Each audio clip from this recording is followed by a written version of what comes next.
Leitura e comentário do Isaú e Jacó, do Machado de Assis. Nós estamos no capítulo de número 55.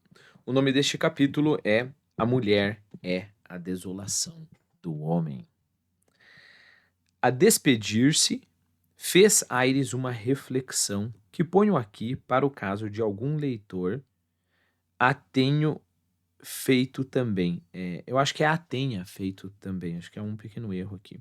A reflexão foi obra de espanto, e o espanto nasceu de ver como um homem tão difícil em ceder às instigações da esposa, parênteses, vai-te Satanás, etc., capítulo 47, lembre-se que é exatamente essa postura, né, que ele assume no começo, ela é a tentação, como este homem deitou tão facilmente o hábito às urtigas. Cuidado com esta frase aqui.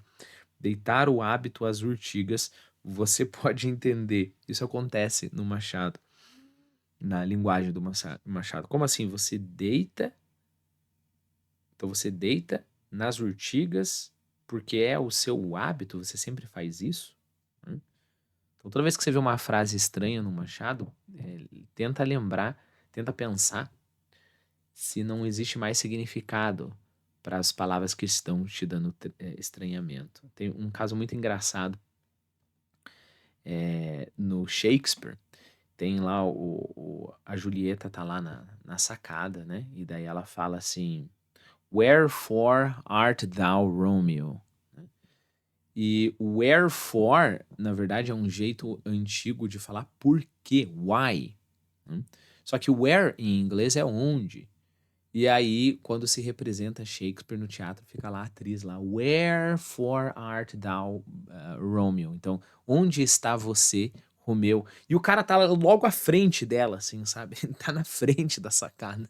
Ele pensa que coisa mais estúpida de se dizer. Só que o que Shakespeare quis colocar na boca da Julieta é por que você é o Romeu? E aí sim a coisa fica muito bonita, percebe? Então, eu acho que acontece em muitíssima menor medida com o Machado, mas pode acontecer. Então, perceba a interpretação que eu dei aqui, né? Deitou tão facilmente o hábito às urtigas. Então, ele tinha o hábito de deitar nas urtigas facilmente. Então, vamos lá. Deitar aqui é jogar, deitar fora, ok? Hábito aqui, nós não estamos falando do hábito de fazer algo, né? Costume. Nós estamos falando das roupas de um religioso, né? É interessante porque até a palavra costume, ela pode ser roupa. Tanto é que costume, em inglês, pode ser fantasia, entre outras coisas. Bom, isso é digressão, né? Então, é jogar as roupas de religioso fora, porque deitar as urtigas é jogar onde que não cresce nada, né? Só cresce mato e urtiga. Nós temos variações dessa expressão, né? Ela pode ser lançar o hábito às ervas, né? Deixar o hábito, ou seja, desistir do sacerdócio, né? E aqui, é claro, abandonar o seu partido político. Então, como pode alguém que estava tão firme em sua posição, a ponto de comparar a esposa com Satanás, de repente tão facilmente joga as suas roupas religiosas fora, ou seja, abandona a sua fé conservadora e se torna um liberal? Não achou explicação nem a acharia, se não soubesse o que lhe disseram mais tarde, que os primeiros passos da conversão do homem foram que os primeiros passos da conversão do homem foram dados pela mulher. A mulher é a desolação do homem, dizia não sei que filósofo socialista, creio que Proudhon.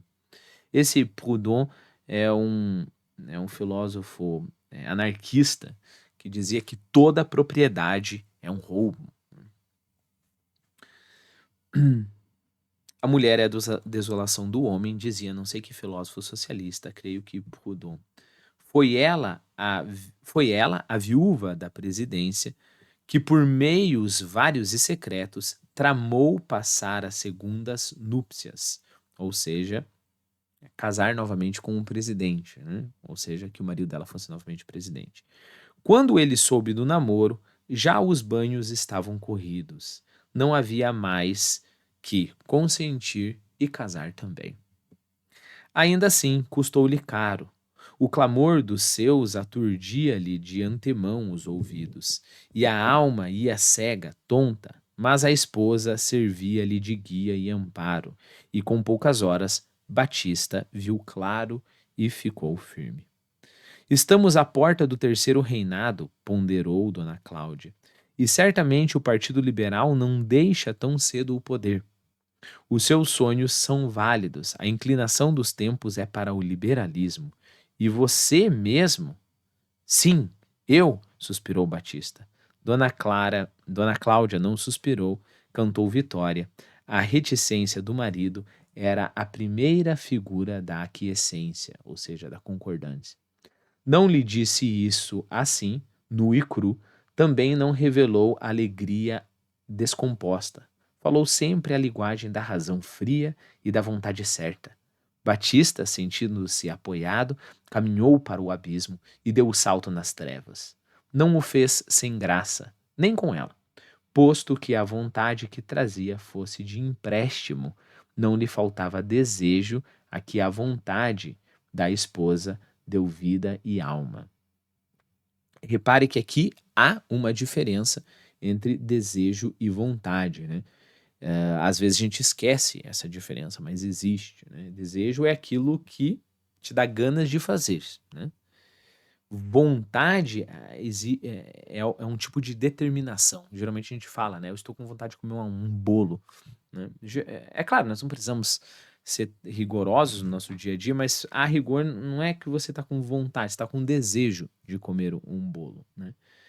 E perceba então, não lhe faltava desejo, assim como um desejo de comer bolo, ele queria essa presidência, mas ele não chegava a ter a vontade. Lembre-se, quando você tem vontade, você tem força de vontade.